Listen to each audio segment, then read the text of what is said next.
Përshëndetje dhe mirë se vini në program. Kjo është revista MCN, si çdo fundjavë të dielën, ne takohemi bashkë për të parë se çfarë ka ndodhur gjatë ditëve të javës që lan pas.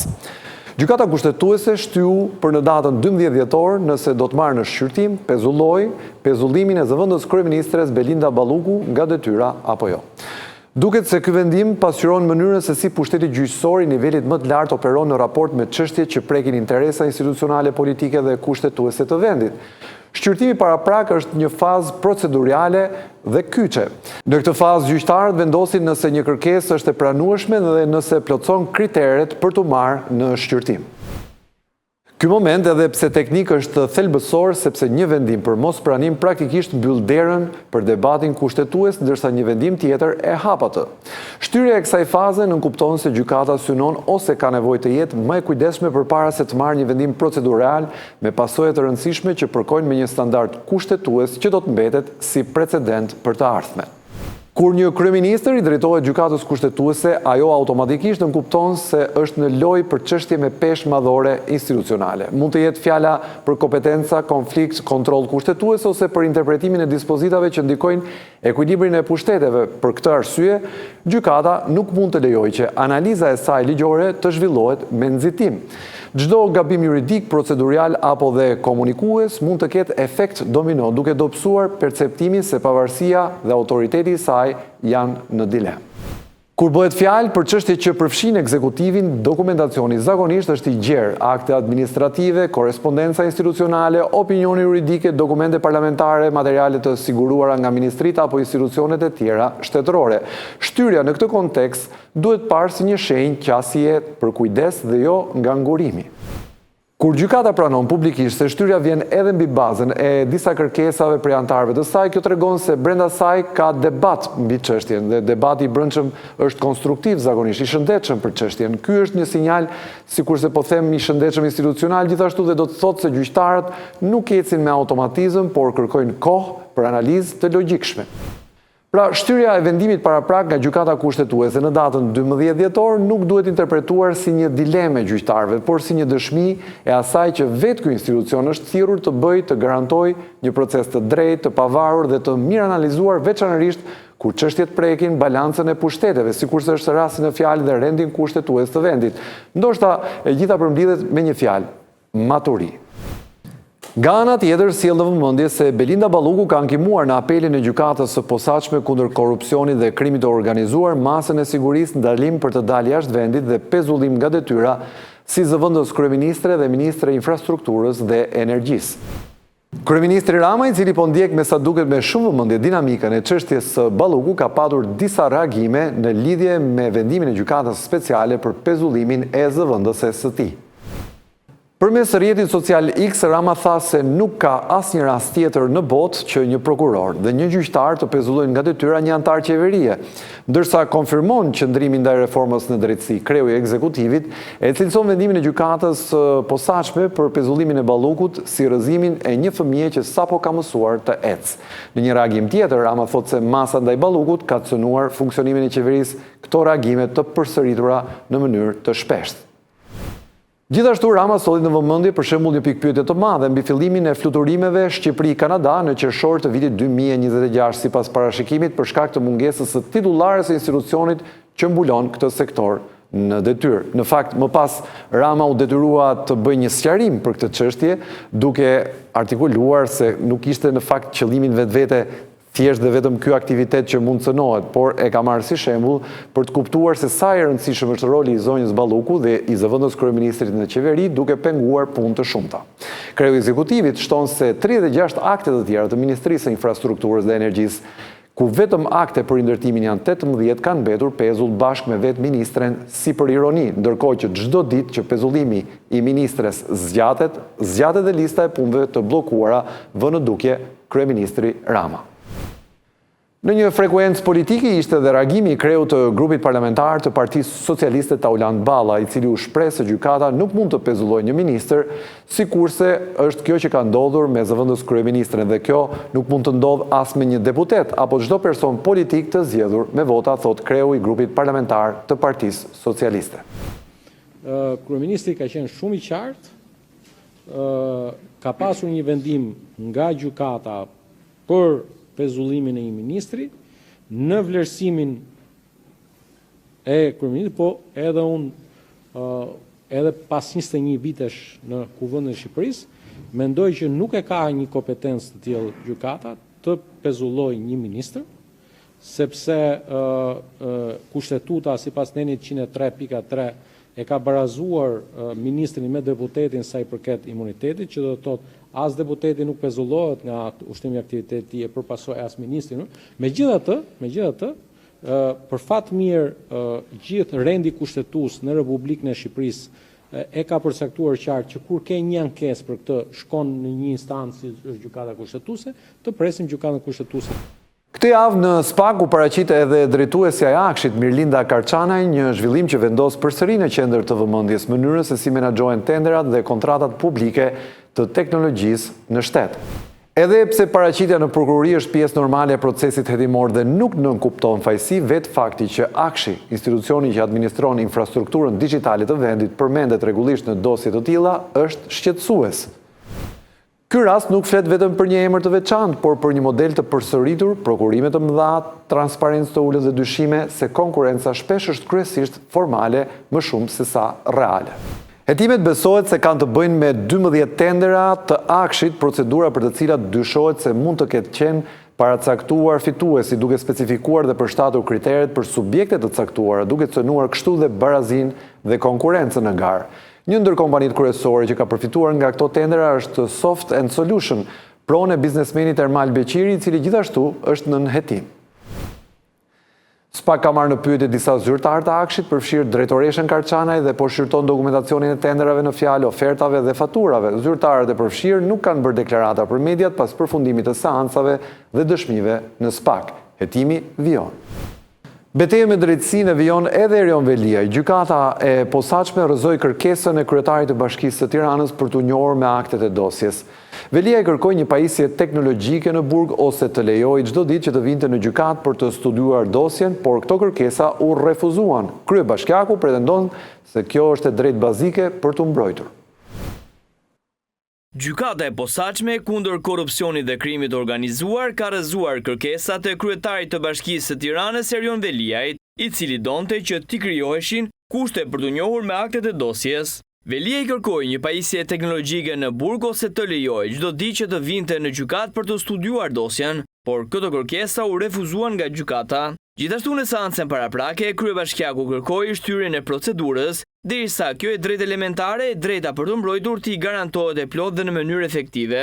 Në seancë ishte i pranishëm vetë Veliaj, ku theksoi se fakti që nuk i është vendosur asnjë kopje fizike e dosjes në dispozicion nuk përbën thjesht një problem procedurial, por një shkelje të nenit 31 të Kushtetutës dhe nenit 6 të Konventës Evropiane për të drejtat e njeriut. Seanca për kalimin ose jo të dosjes së tij për gjykim është hyrë në 5 dhjetor, që prej muaj shkurt Veliaj ndodhet në paraburgim dhe akuzohet për 5 akuza: korrupsion pasiv në 9 raste, përdorim detyre, mosdeklarim pasurie, pastrim parash dhe futje të sendeve të palejuara në qeli. Për të njëjtat akuza po hetohet edhe bashkëshortja e tij Ajola Xoxa, e cila ndodhet në masën e detyrimit të paraqitjes. Bashkë me të, në hetim janë edhe disa biznesmen: Gentian Sula, Fatmir Bektashi, Shkëlqim Fusha, Meriman Palushi, Sokol Kryeziu, si dhe Elman Abule. Ky i fundit akuzohet për pastrim parash, ndërsa të tjerët hetohen për korrupsion aktiv.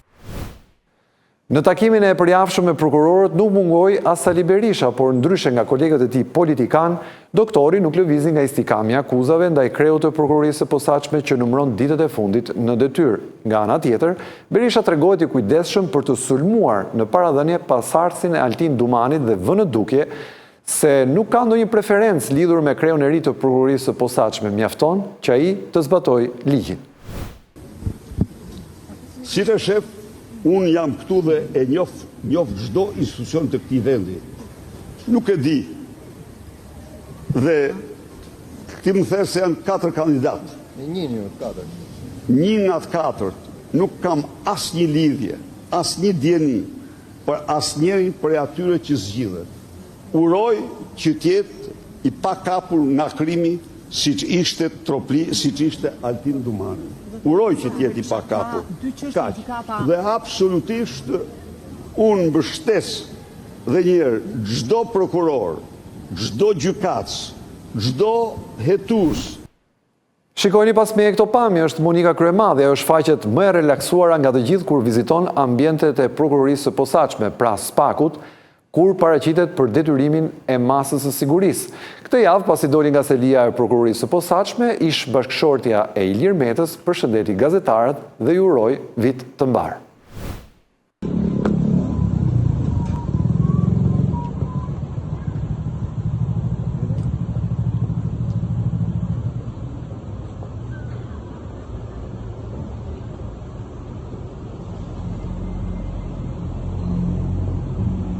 Po lulli edhe sot rini, jo?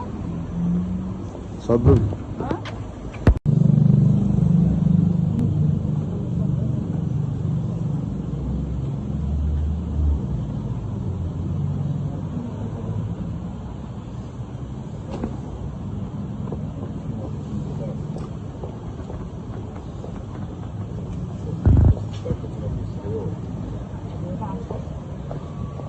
Pafshim? Pam diti tjetër? Por drejtësia duket se nuk po vepron vetëm në Tiranë, por edhe në Bruksel. Në korridoret e politikës europiane, aty ku zakonisht burokracia ecën me ritmin e ngadaltë të saj, këtë javë u bë e honë dhe një zhurmë e rrallë. Trokitja e policisë belge në dyert e zyrave të shërbimit të veprimit të jashtëm të Bashkimit Evropian dhe në ndërtesat e Kolegjit e Europës bëri shumë zhurmë. Simboli e elitës akademike europiane dhe zemra diplomatike e Bashkimit Evropian është vënë në fokus të një hetimi për mashtrim, korrupsion dhe konflikt interesi. Dhe në epiqendër të skandalit është as më shumë, as më pak, por Federica Mogherini, dikur fytyra publike e diplomacisë europiane, sot rektore e kolegjit më prestigjos të kontinentit, me dorëheqjen në duart e saj. Arrestimi i Mogherini dhe i dy personave të tjerë tronditi jo vetëm institucionet e prekura, por dhe mitin e pastërtisë morale me të cilin Bashkimi Evropian ka propaganduar veten për dekada me radhë.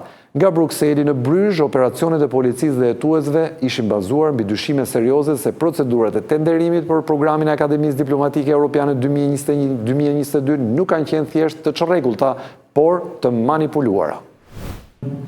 Mogherini u mor për disa orë në pyetje nga hetuesit dhe u la e lirë më pas. E njëjta procedurë u ndoq edhe për kreun e Kolegjit të Europës në Bryzh, Stefano Zegredi dhe ambasadorin Stefano Sanino.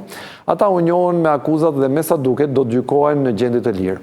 Pas nisjes së hetimeve, ish zyrtarja e lartë e Bashkimit Evropian dha dorëheqjen nga funksioni që mbante si rektore e Kolegjit të Diplomacisë Europiane.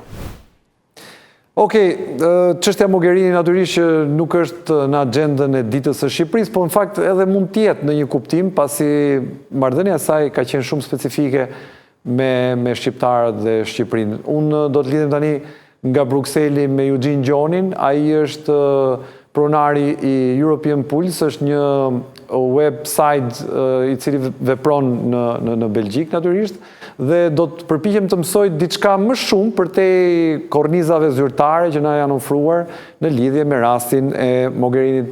Faleminderit Eugene që je në revista MCN, kënaqësi biseda që bëjmë së bashku. Faleminderit për ftesën. Atëherë do doja shumë në mënyrë të përmbledhur dhe konkrete çfarë ne nuk dim për rastin e zonjës Mogherini për te faktit çfarë mediat kanë shkruar, që është në hetim, që është marrë për disa orë në pyetje, është liruar më pas. Çfarë nuk dihet nga ky skandal? Dgjoni, mase nuk dihen detajet e vërteta të skandalit Mogherinit. Çështja është që zonja Mogherini është akuzuar për korrupsion, për njohuri e mosbarazi të aplikimit të një tenderit, sepse zonja Mogherini si rektore e Kolegjit të Europës në Brugge, siç quhet në Belgjik, në pjesën flamande, Kolegji ka pas dormitorët e veta, kampusin e vet, dhe kur Bashkimi Evropian donte të bënte kursin e diplomatëve të Bashkimit Evropian, kërkonte institucionet larta edukimi, arsimi që të jenë pjesë të japin tenderat. Zonja Mogherini në atë kohë bleu një ndërtesë në Brugge, në Spanjartstraat, me një shifër mbi 3.2 milion euro. Në një moment që College of Europe ka qenë në një situatë vështirë ekonomik, edhe nuk kupten në atë moment u bë ky investim edhe për cilën arsye. Tash ajo që shohim brenda tenderit është që dormitori nuk ka qenë pjesë e tenderit, por ka qenë diçka që mund ta favorizonte universitetin që të fitonte tenderin. Edhe, siç e gjithë e dim, College of Europe fitoi vitin tenderin me një shumë 654.000 euro. Okej, atëherë, ju po thoni që vetë zonja Mogherini ka përgjegjësi, apo përgjegjësia e saj në këtë rast nuk është e drejtë për drejtë, por është një përgjegjësi morale? Të paktën në raportimet e fundit kështu thuhet që zonja Mogherini e dha dorëheqjen vetëm thjesht për arsye morale, jo për implikime direkte. Juve keni informacion që ajo është implikuar direkt në këtë aferë? Tashti, IPPO, nëse mund ta them SPAK-u i Bashkimit Evropian, nuk ka dhënë më shumë informacione mbi çështjen. Po ajo që aludohet në Bruksel është që zonja Mogherini ka pas informacion nga brenda EAS, aty ku ka qenë kryediplomatja, si mund të themi ministre e jashtme.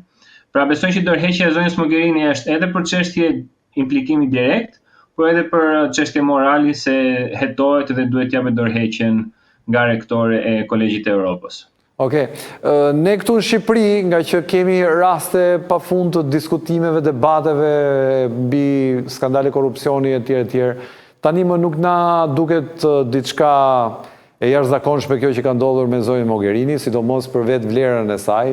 3 milion euro ne na duken si para xhepi, me vlerat që fitet. Në total që se mund të janë 4, se janë 3.2 milion euro vlerja plus kontrata vjetore 654.000 euro që mund të ishte edhe në vitet e ardhshme. Ne fillojmë konsideratën e vlerës tenderave ose abuzimit mbi 300, 400 ose 500 milion euro, kështu që të jemi të qartë për këtë gjë.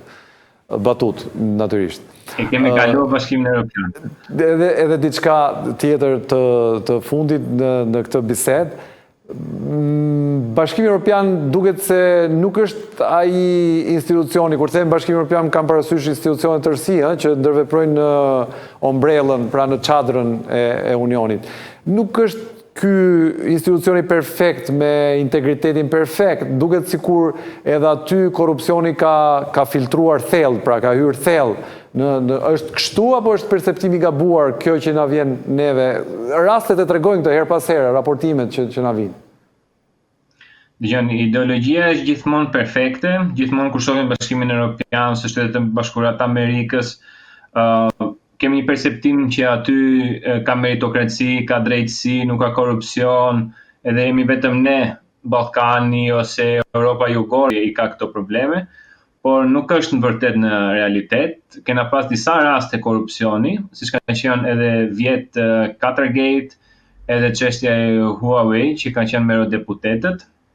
Edhe në vite më përpara ka pas çështje korrupsioni, nuk e di nëse e them korrekt shqip nga ngacimeve seksual nga eurodeputet ndaj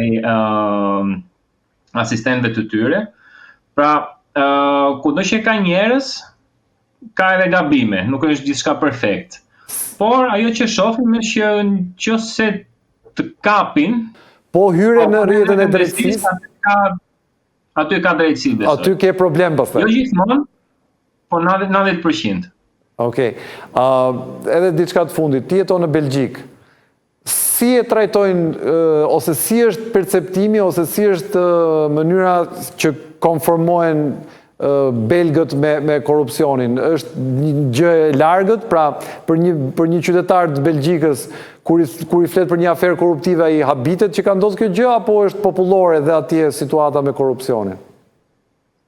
Jo, tash kjo është do përgjigjet gjatë, po do mundojmë të jem sa më shkurtër. Jo, në mënyrë të shkurtër, ideja një belg e ka kollaj ta pranoj korrupsionin apo e refuzon atë? Vetëm kaq dua të di, pra për të dhënë edhe një lloj mesazhi dhe diferencë, Në përgjithësi do them që e refuzon korrupsionin. Po edhe Belgjika ka shumë çështje korrupsioni me shifra shumë të vogla, mund t'ju jap një shembull të një politikane që u mundu me bë korrupsion për 15.000 euro, do të fitonte 15.000 euro nga Tour de Flanders, siç është Tour de France, bëhet edhe në Flandër. Ai pas ka qenë DLNG komplet, po. Se këtu nuk fillon biseda me 15.000 euro. Për ta relaksuar. Po, nëse mund ta them gjitha, e ka shmunu 6-7 herë ta kalon tek Këshilli Bashkiak që të fitonte burri i saj 15.000 euro. E kuptoj. Po, por në përgjithësi njerëzit mundohen të jenë më meritokrat, po nga taksimi i madh që ka Belgjika, ka mbi 60% taksim në të ardhurat, ka shumë çështje që mundohen të nxjerrin lekët jashtë Belgjikës, të paguajnë në zezë. Po, format e ndryshme. Në përditshme ka. Po. Okej, faleminderit Eugene Gjoni që ishe në MCN, në revista MCN. Ndoshta ne do ta shikojmë rastin Mogherini se si ai do të evoluojë dhe mbase mund ta ribisedojmë prap me shumë kënaqësi. Do shohim edhe në Shqipëri, nëse duan, do shohim diçka. Okej, të përshëndes, faleminderit shumë që ishte në revista MCN. Këtë javë që vjen do të njihemi zyrtarisht edhe me vendimin e Këshillit të Lartë të Prokurorisë që do të emërojë në detyrë kreun e ri të BK-s dhe në këtë detyrë pritet të jetë Joni Keta pasi ai është kandidatura e sugjeruar për drejtor të BK-s. Seanca është lënë në datën 9 dhjetor, ora 11. Ajo që ra në sy ishte prezenca e përfaqësuesve të Obdatit, pra përfaqësuesve amerikanë në mbledhjen që cakton dhe seancën për zgjedhjen e kreut të ri të Byros Kombëtare të Hetimit në Shqipëri. Joni Keta vjen si propozimi i dy prokurorëve të SPAK-ut Altin Dumani dhe Arben Kraja me vot kundër të Behar Dibrës. Antarët para se të votojnë do të shqyrtojnë pikët që janë marrë nga kandidatët në këtë garë për kushtet formale që ata kanë zbatuar, edhe pse mes Dumanit dhe Krajës ka patur një lloj distancimi gjatë kësaj periudhe në rastin e drejtuesit të BK-s, dy drejtuesit e lartë të SPAK-ut, pra pararsi Dumani dhe vetë Dumani, kanë qenë në të njëjtën valë për këtë zgjedhje. Ndërkohë 11 antarë të Këshillit të Lartë të Prokurorisë në një njoftim më të hershëm kanë bërë publike një tjetër çështje të rëndësishme, sikurse është dëgjesa për 4 kandidatët që konkurrojnë për kreun e prokurorisë së posaçme SPAK. Ndërkohë 11 antarët e Këshillit të Lartë të Prokurorisë në një njoftim të tyre më të hershëm kanë bërë publike një tjetër çështje të rëndësishme, sikurse është dëgjesa për 4 kandidatët që konkurrojnë për kreun e ri të SPAK-ut, pra prokurorisë së posaçme, që do të zhvillohet në datën 11 dhjetor. Në garë janë 4 prokurorë, Doloresa Musabelliu, Adnan Xholi, Klodian Brau dhe Elvin Gokaj.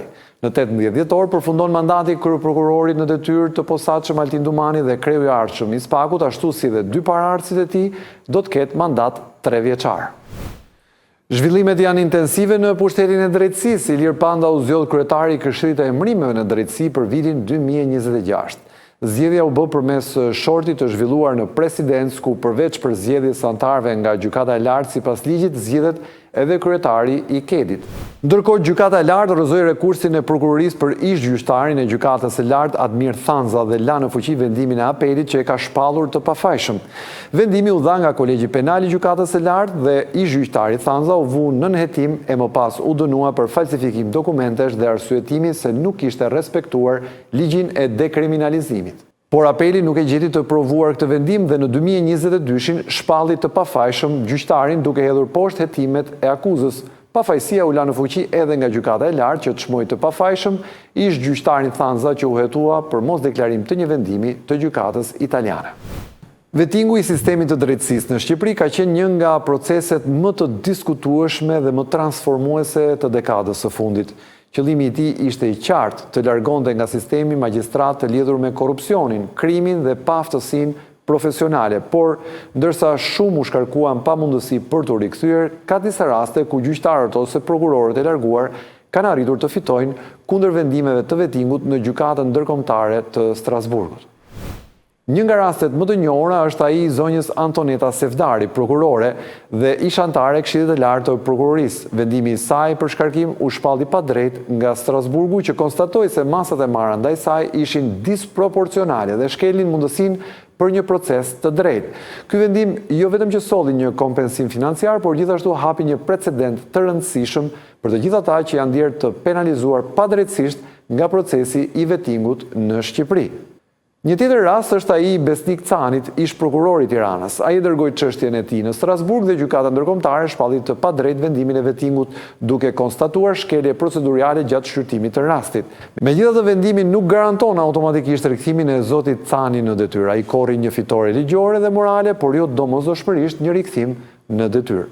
Një tjetër sukses ishte edhe rasti i gjyqtarit të gjykatës së lartë Shkëlzen Selimi.